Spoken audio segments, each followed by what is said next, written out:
Demian. What if the voice telling you to be good was the thing suffocating you? Chapter 1: The Clean World. There were two worlds, and Emil Sinclair lived on the surface of the bright one, the way a water strider lives on the surface of a pond, held up by nothing but tension, terrified of the depth beneath his own feet. The bright world was his family's apartment, which smelled of coffee and clean laundry, where his mother said "we're proud of you" and meant it, where his father read the news at breakfast and shook his head at the cruelty of the age. The bright world was his phone, curated to a gleam, the group chats where everyone agreed, the accounts he followed because following them said the right thing about him, the small green checkmarks of a life lived correctly. The bright world was his school, one of the good ones, where the hallways had posters about kindness and the students had learned, very young and very well, exactly which opinions were safe to hold aloud. Sinclair was 16, and he was good at the bright world. This was the first thing anyone would tell you about him. Such a good kid, top of his class in the subjects that mattered, never in trouble, the kind of boy who reposted the right causes and used the right words and knew, with a sensitivity so fine it was almost a disease, which way the wind of approval was blowing at any given moment in any given room. He was so good at it that no one, including himself, had noticed that he was drowning. The dark world was not, at first, anything dramatic. That was what he could never explain later. The dark world was just the space behind his own eyes, where the things lived that you were not allowed to think. It was the flash of hatred he felt for a friend he was supposed to love. It was the ugly satisfaction, quickly hidden, when someone he envied failed. It was the way a cruel joke could make him laugh before his conscience caught up and slapped the laugh out of his mouth. It was every impulse, every appetite, every thought that did not fit the shining boy in the profile picture. And there were so many of them, a whole teeming underground, and the harder he worked to keep the surface clean, the more crowded the depths became. He believed, the way children of the clean world believe, that other people did not have a dark world, that he alone was secretly rotten, that everyone else was, all the way through, the person they appeared to be online, and that his own job, his lifelong and exhausting job, was to make sure the seam never showed. Then came Kroll, and Sinclair learned what the dark world costs when someone else finds the door. It started, as these things do now, with a lie told to look bigger. Sinclair, cornered in the after-school flatness where three boys were trading stories, had wanted just once to not be the good one. So he'd invented something. A small transgression, a thing he'd supposedly done, a rule he'd supposedly broken. It was nothing. It wasn't even true. He'd said it to be, for 30 seconds, a person with an interior, a person with a dark world, instead of the smooth, bright surface everyone expected. Kroll had smiled. Kroll was older, held back a year, and he lived openly, without shame, in the dark world that Sinclair kept hidden. And Kroll understood something about the clean world that Sinclair was only beginning to grasp, that its people would do anything, to protect their surface. That a good kid's reputation was a hostage, and the good kid himself would pay the ransom. "That's a good story," Kroll said, and took out his phone and showed Sinclair that he'd been recording. "Say it again for me, about the thing you did." It didn't matter that it was a lie. That was the part that made Sinclair sick later, when he understood it. Kroll didn't need the truth. He had a clip of the good kid confessing, and in the clean world a clip is a verdict. Context is a luxury no one grants, and the machinery of the timeline does not pause to ask whether a 16-year-old was lying about being bad in order to feel, for one moment, real. "You post this," Sinclair said, and his voice came out small and I'm finished, Kroll agreed pleasantly. "Everyone would see it, your mom, your teachers, all those accounts you follow, so they can see what a good person you are." He pocketed the phone. "So you're going to be nice to me, aren't you?" And Sinclair, the good kid, the water strider, felt the tension of the bright surface finally give way beneath him, and felt himself begin, slowly and in total silence, to sink. Chapter 2: The New Boy. The weeks that followed were Sinclair's first real education, and everything he'd learned before them turned out to have been a decoration. He learned that a threat does not need to be carried out to rule you, it only needs to exist. Kroll rarely mentioned the clip. He didn't have to. It hung over every interaction like weather. He wanted small things at first: money, but not only money. More than the money, he wanted the pleasure of watching the good kid fetch it. He wanted Sinclair to laugh at his jokes, to run his errands, to stand near him in the hall so that everyone could see, without quite understanding, that the shining boy belonged to him now. And Sinclair paid and told no one, because to tell anyone was to detonate the clip himself, and because, in the deepest and most poisoned part of him, he had begun to believe he deserved it. Wasn't this simply the dark world finally surfacing? Hadn't he always known he was secretly bad? Kroll had not corrupted an innocent boy. Kroll had merely found the rot Sinclair had always suspected was there and named the price of hiding it. There was a terrible relief in it, almost. He no longer had to wonder whether he was good. The question had been answered. He lay awake performing calculations no child should perform. How long the money would last, what he would have to steal from his mother's bag, how many more months of this before graduation, before escape. And in the mornings he put on the bright surface and went to school and smiled. And no one saw, because no one ever sees, because the clean world is built precisely so that no one has to. Then Max Demian transferred in, halfway through the term, and sat, by chance or not, in the empty seat beside Sinclair.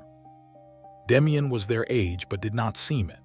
There was a stillness to him that the other students found unsettling and could not name, a person who was not scanning the room, not checking faces to see how he was landing, not adjusting himself moment to moment to the temperature of the group. He simply was, complete, self-contained, as though he had already been through whatever the rest of them were still frantically going through and had come out the other side into some quieter country. He didn't post. He didn't perform. When the class laughed at something the teacher said, Demian would sometimes not laugh, and the not laughing was louder than any laugh, because it revealed that everyone else's laugh had been automatic, a reflex of belonging, and his had not. They were assigned, one gray afternoon, a discussion of a story the class had read, an old one, about a man marked by God for killing his brother and cast out, and cursed with a sign upon his forehead, so that all who saw him would know his crime. The class said the obvious things, that the man was evil, that the mark was his punishment, that the story taught you not to be like him. Then Demian spoke, for almost the first time, in a voice that was quiet and did not ask permission. "What if it's the other way around?" he said. The teacher waited. The class, sensing something off script, went still. "What if the mark came first?" Demian said. "What if there was a kind of person, braver, stranger, someone who wasn't afraid of the dark in themselves, and everyone else found that frightening? And so they made up a story where the marked one was the villain, because it's easier to say he's cursed than to admit he's not afraid of the thing I'm terrified of." He turned a pen slowly in his fingers.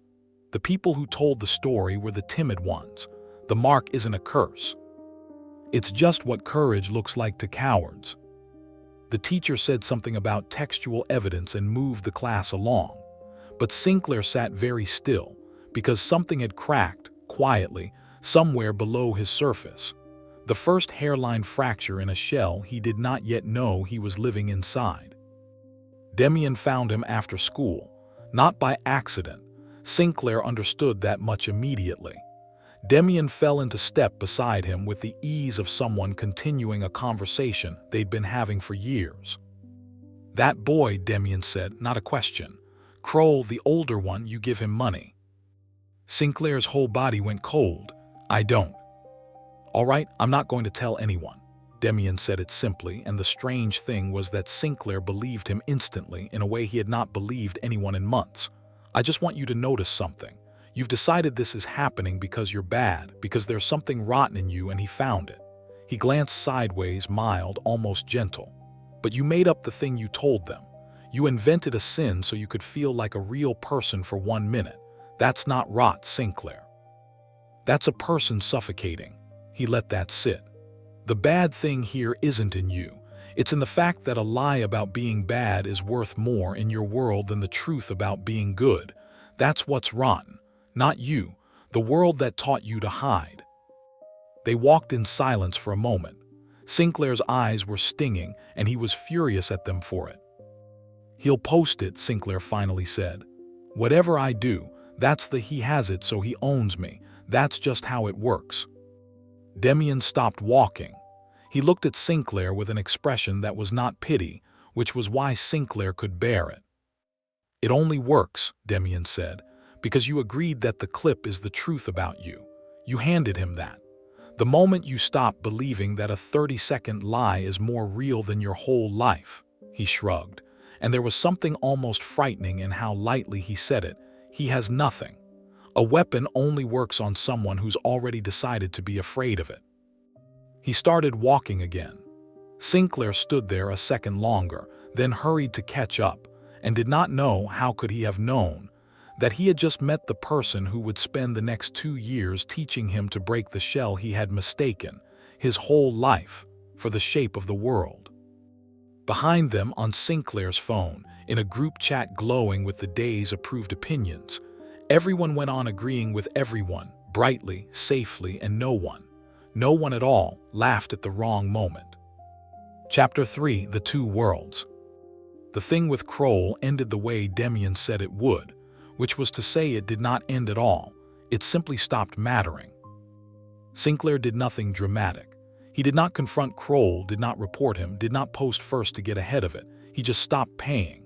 The next time Kroll cornered him, hand out, and murmured the old threat about the clip, Sinclair heard himself say in a voice that surprised him with its flatness, "Then post it." And he walked away, and his heart was slamming, and he was sure he had just destroyed his life and nothing happened. The clip never appeared. Because Kroll, Sinclair finally understood, had never wanted to post it.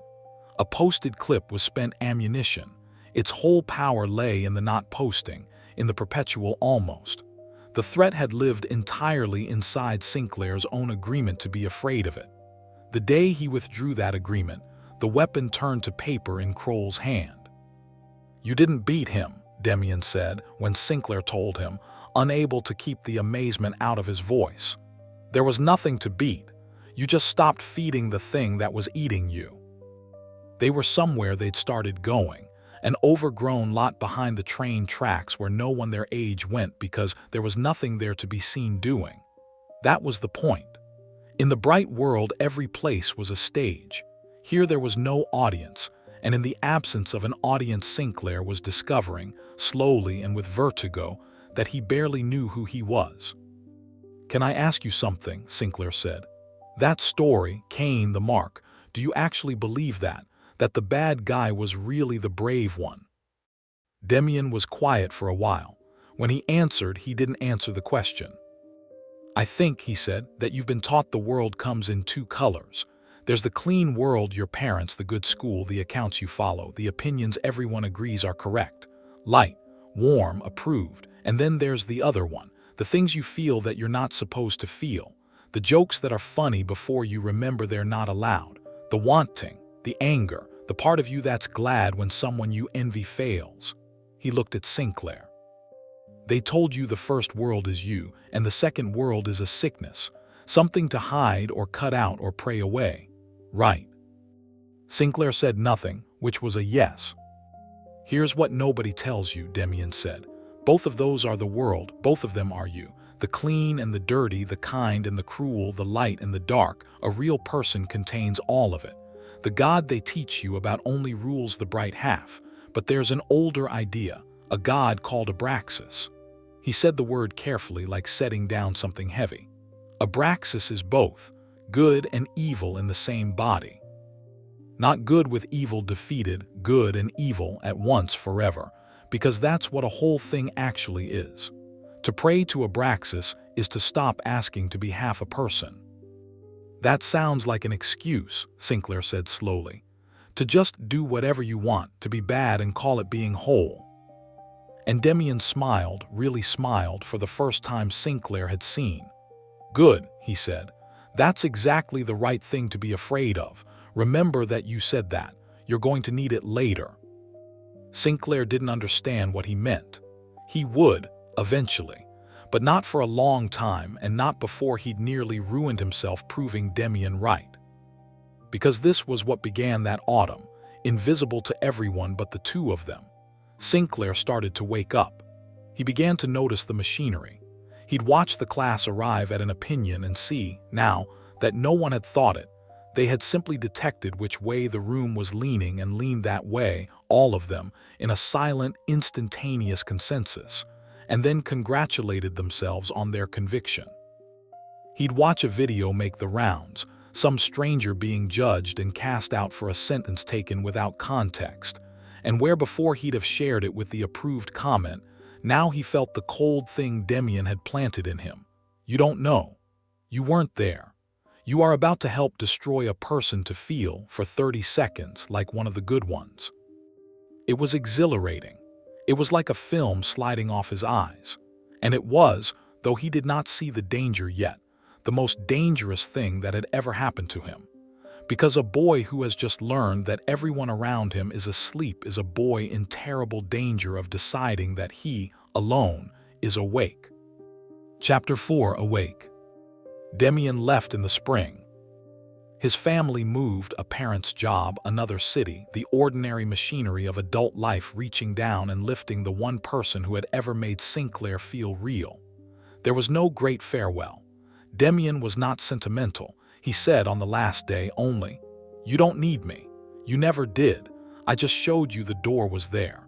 Whether you walk through it is nothing to do with me." And then he was gone. A contact that went quiet. A seat that filled with someone else. And Sinclair was alone with the awakening Demian had started and no one to temper it. This is the part Sinclair could never tell cleanly afterward, because there was no villain in it but himself. Without Demian, the awakening curdled. The clear-eyed noticing they're all asleep, they're all just performing agreement had been in Demian's presence a kind of humility. And so am I, and so is everyone, and that's what a person is. Alone, it inverted. It became a height. Sinclair began to feel that he had seen through the world, and that seeing through the world made him better than the people still inside it. The clean kids with their approved opinions, he despised them now.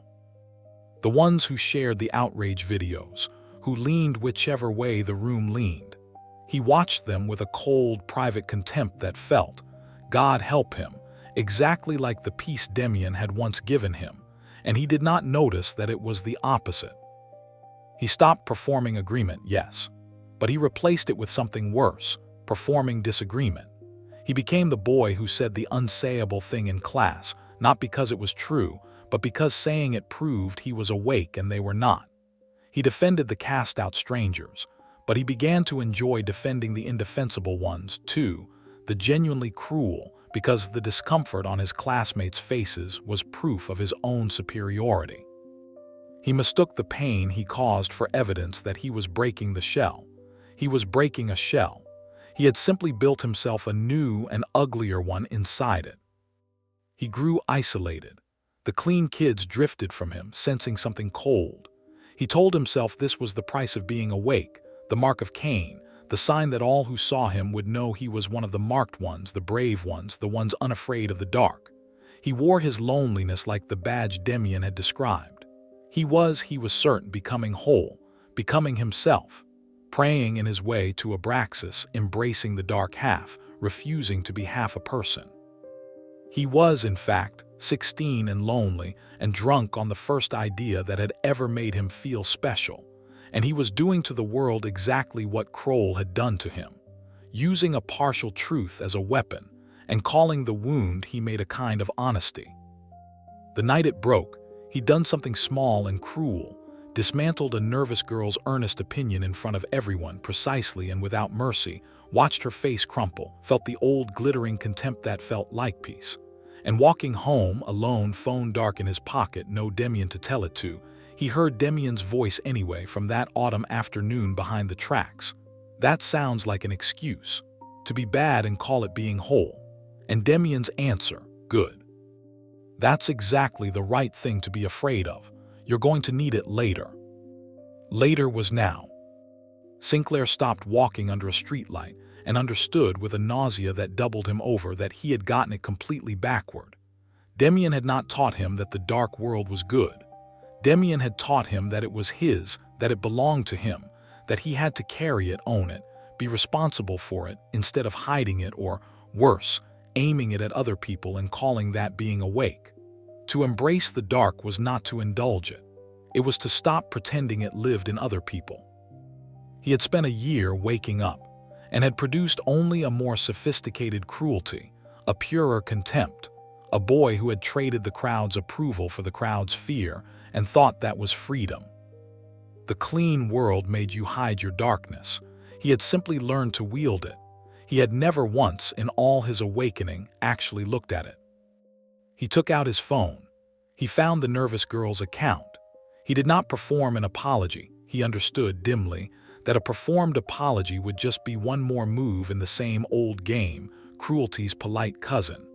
He wrote her something small and true and unshareable, something that cost him, something that made him look worse rather than better. Then he put the phone away and stood a long time under the light, more alone than he had ever been, and for the first time since Demian left, not lying to himself about a single thing. The shell, the real one, was only now beginning to crack, and what was inside it was not the brave, marked hero he'd imagined. It was just a person, frightened, ordinary, capable of harm, responsible for it. That, it turned out, was the whole and terrifying point. Chapter 5. Eva. Sinclair found Demian again in the last year of school, and he found him through the mother. It happened the way real things happen now, not a dramatic reunion but a name surfacing, an account, a face in the corner of a photo. Demian had reappeared in a nearby city, and around him, online and off, there had gathered a loose scattering of people who were, Sinclair recognized immediately, the marked ones. Not a club, not a movement. Just individuals who carried the same quiet sign, people who had stopped performing agreement, who were not scanning every room for approval, who seemed to be conducting the strange, lonely work of becoming themselves. And at the center of it, somehow, was Demian's mother. Her name was Eva. Sinclair met her on a warm evening in a house full of the kind of talk he had been starving for his whole life, talk that did not check the temperature of the room before it spoke. And when Eva looked at him, really looked, he felt something he had no word for and would spend a long time trying to name. It was not romance, though it contained the ache of romance. It was more as if she were looking at all of him at once, the good and the cruel, the clean boy and the boy who had made the nervous girl cry, the whole undivided mess of him, and was neither frightened by it nor impressed by it. She simply saw it, all of it, and did not look away. "Emil," she said, "you've been at war with yourself." "I thought I was waking up," he said.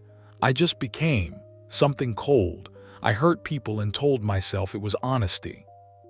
"Yes," Eva said without softening it. "That's the most common way it goes wrong. You spend so long forbidden to touch the dark that the moment you're allowed near it, you grab it like a weapon. You think being whole means letting the darkness win."